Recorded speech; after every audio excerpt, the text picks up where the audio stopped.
The people have spoken. Yes, that's right. I'm reacting to your guys' hot takes from the last video. My name is Coaster Freak Jr. and let's get into the video.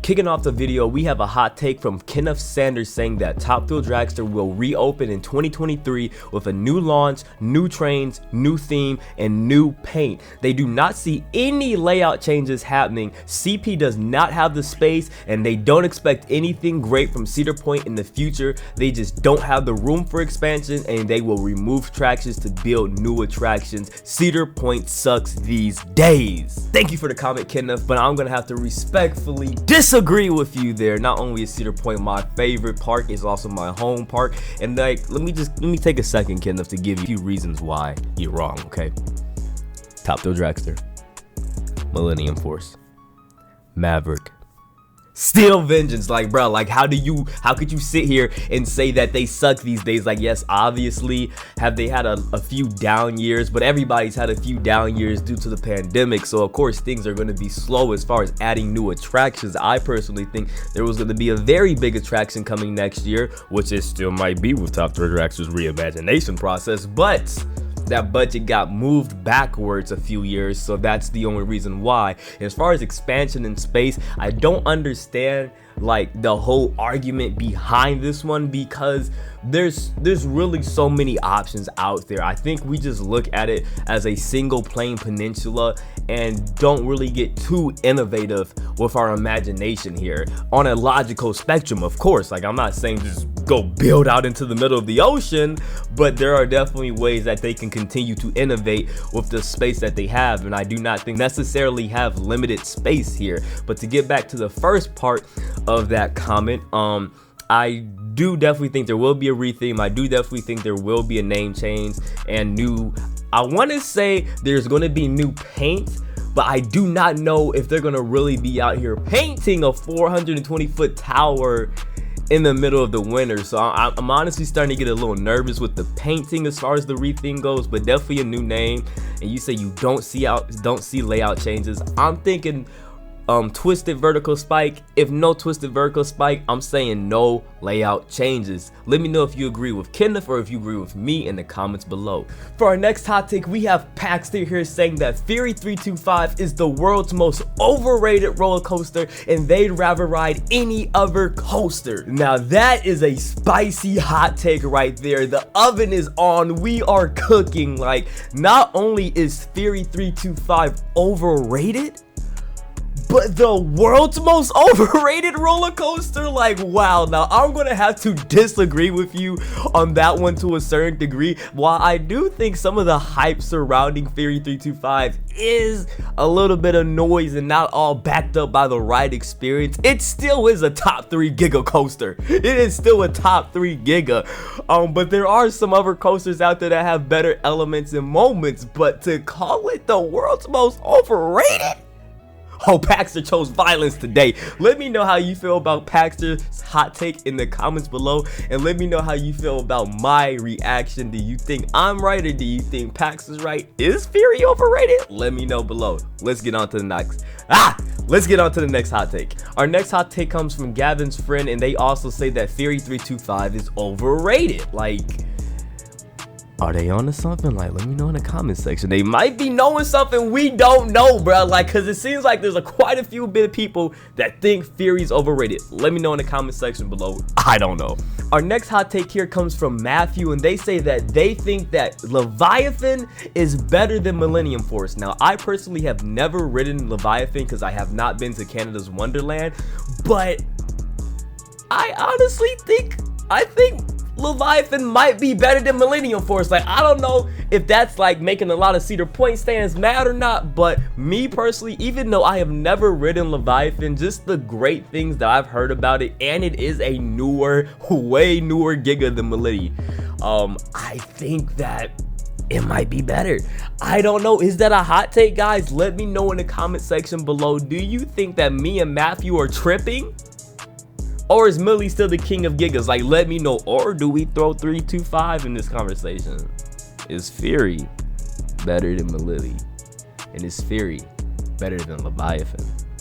Or is Millennium Force better than all of them? I don't know. Let me know in the comment section below. Let's get to the next hot take. Coming up at our next hot take, we have one from Michael Gibson, and they say that El Toro isn't that good of a roller coaster and should be shut down forever.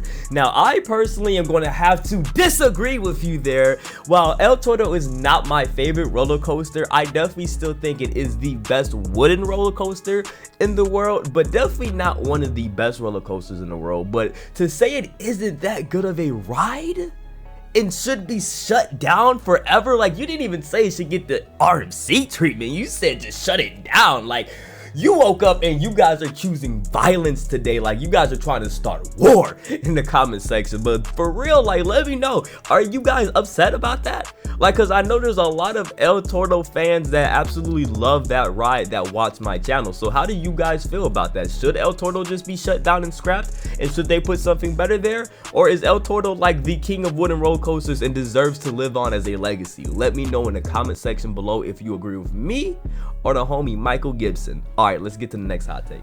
Coming up at the next hot take, we have another one from Michael Gibson here. RMC Giga is underrated and should go to Kings Island. Now, I'm going to have to definitely disagree with you on the part of RMC Giga being underrated. It's been hyped up for a while now, for the past couple of years, RMC Giga, the RMC T-Rex, and now in the past few weeks with RMC basically confirming the Giga and T-Rex models, I just don't think it's underrated at all with all the hype surrounding it. But going to Kings Island, now this is the part I really want to focus on for a second. I don't see Kings Island getting an RMC Giga. I just don't see it. Would I want them to? I would love if Kings Island went out and got the RMC Giga, but I don't really see that being a logical outcome for Kings Island. But definitely let me know your thoughts in the comment section below. Who do you think should get the RMC Giga? Do you think Kings Island should push for it? Do you think it's even possible for Kings Island, or do you think their coaster lineup right now is good enough? Or if it is not, what roller coaster should they add if you don't think RMC Giga is the one? Coming up at our next hot take here, we have a hot take from Josh Freon, who says Cedar Point is a park full of mediocre roller coasters, with the exception of Steel Vengeance. What I mean is, for every model roller coaster at Cedar Point, there is a better one out there somewhere in the world. I would count Top Thrill Dragster, but it is closed. Even still, I think Accelerator is better. Now, this is a very spicy hot take. I'm burning my tongue even talking about it right now, but I do understand where you're coming from. While I can't say I fully disagree, I also cannot agree fully with you either. Here is why. Cedar Point is known as the roller coaster capital of the world, the only amusement park to have some of the biggest and baddest and best roller coaster collection out there out of any park on this planet. But let me explain why I do disagree and kind of agree at the same time. I'm going to split this into two sections basically. You have the OG roller coasters and the best of at the time, and then you have the roller coasters that came out and they were just meh, right? So let's talk about the OGs, right? Top Thrill Dragster, when it came out, was the best roller coaster, over 400 feet. I mean, Superman was 400 feet tall, but the ride itself didn't even reach 400 feet. So Top Thrill Dragster, tallest roller coaster in the world, it was amazing. Millennium Force, tallest roller coaster in the world, it was amazing. Magnum XL 200, tallest roller coaster in the world, it was amazing. When Maverick came out, it was the best intimate blitz coaster in the world at that time, and Maverick is still considered one of the best roller coasters at Cedar Point and still a top 10 in the world, just from the straight pacing of it. And we all know about Steel Vengeance. Steel Vengeance is still the best RMC roller coaster in the world, and a lot of people argue that it is the best roller coaster in the world. So I just named 5 roller coasters that were considered the best in the world at their time of launching, and Steel Vengeance still counts as one of the best in the world. Now, I mean, of course, yes, you have roller coasters like Gatekeeper and Valraven, and you could even talk about Gemini and Pipe Scream and Rougarou, which used to be Mantis, Iron Dragon. Now, were those record breakers? Also, you have Corkscrew, which was a record breaker at its time, right? But you know, Wicked Twister, all the ones that I just named, right? Those are not necessarily record breaking, oh my gosh, you know, leave you with the biggest shocked impression on your face, right? Those roller coasters can be considered mediocre. Gatekeeper, why it broke records, it wasn't the, like, it just didn't have the wow factor, right? Valraven broke records, didn't have the wow factor, right? So like I understand when you say mediocre, right? There are better versions of Gatekeeper, Valraven. I mean, I think Wicked Twister was pretty much, you know, I mean, you can't really get better than one or the other besides its height and stuff with Wicked Twisters type of roller coasters. But I mean, also with Rougarou, Iron Dragon, you could also say that as well. Raptor was amazing when it first came out, but there are some arguably better ones out there than Raptor as well. So I understand where you're coming from, but I think the whole mediocre argument behind Cedar Point's roller coaster correction is it's just time. Cedar Point was the park breaking these records in the first park to go 200 feet, 300 feet, 400 feet, 6 inversions, 7 inversions, 3 inversions. So like, while they hold the records, you know, about half of their record-breaking roller coaster collection was just so outdated now, and there's just been so many changes in the roller coaster industry that Cedar Point is the OGs, right? And if you want to go to a park that has the best collection of roller coasters, that is Cedar Point. If you want to ride the best roller coaster in the world, you're going to have to go to multiple different parks. So I get the argument, but I'm going to still say I disagree, and that is a hot take. Let me know if you agree or disagree with me and Josh in the comment section below. Now let's get on to our next hot take. Coming up on our final hot take of the day, we have a hot take from Le JYT, who gave us multiple hot takes here. So let's break this down individually. Wicked Cyclone is the best mini RMC in America. I'm gonna have to say I agree. I personally don't think that's a hot take. I honestly, off the top of my head, cannot think of a better mini RMC roller coaster than Wicked Cyclone. Let me know in the comment section if you agree or disagree. Superman the Ride became a very underrated roller coaster. That is honestly cap. Like honestly, like I think it deserves to be underrated. I don't even think it's underrated. Like it fell off for a good reason. Like people call Thrill Dragster and King Ka and Accelerator one-trick ponies, but freaking look at Superman. Like the ride is not even good.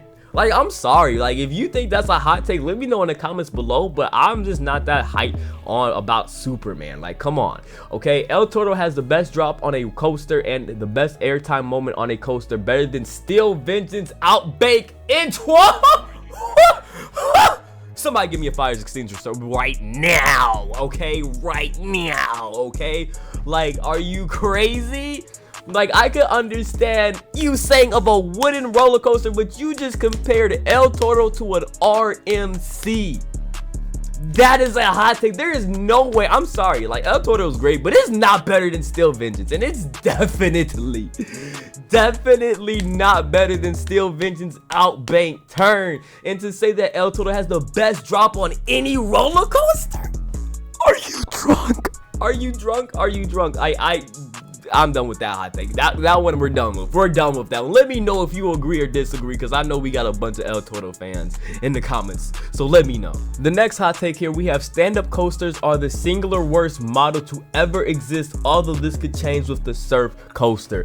Honestly, I don't think it's changing with the surf coaster. While I think the surf coaster will be good, just stand-up roller coasters, the idea sounds amazing. Oh my gosh, you're standing up on a roller coaster. That's just like, what? It sounds mind-boggling, but when you actually experience it, it's not great. It's not even that good. Like, that's not a hot take. Like, I 100% agree. Like, I don't think enough people are talking about these things and saying these things, but stand-up roller coasters are not good. I'm sorry. Like, let me know if you agree in the comment section, but they're not, okay? And let's come up to the final hot take here. Intamin is the best manufacturer and will be until RMC releases the Giga / T-Rex. Intamin is a very, very, very great manufacturer. They have reliability issues like nobody's business though. Your mama knows they're unreliable and she don't even ride roller coasters, okay?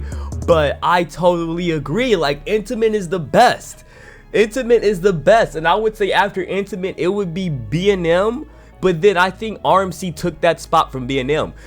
But to say RMC is gonna be the best manufacturer in the world once they drop the RMC/T-Rex. Like, first we gotta get it.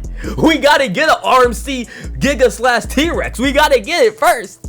Then let's start talking about them being the best. We don't even know if we're gonna get it. So I definitely think that is not a hot take. As much as it pains me to say it because Intamin is so unreliable at times. They make some amazing roller coasters when they actually work. Let me know in the comments below if you agree or disagree with my opinion and my opinions on all of the hot takes that we discussed in this video. Make sure you subscribe to the channel and don't forget to turn on post notifications so you can be notified when I do another hot takes video, so you can get your comment featured in the video if you have not already. If you like listening to me rant about hot takes, let me know in the comments below and we'll make another hot takes video in the future. Also, click the video on the screen to see my speculation on what Cedar Point is going to be doing with Thrill Dragster, or if you're not interested in that, click this video right here to see my reaction to the confirmed RMC Giga and T-Rex news. It's been your boy Coaster Freak Jr., and I'm gonna see you in the next video.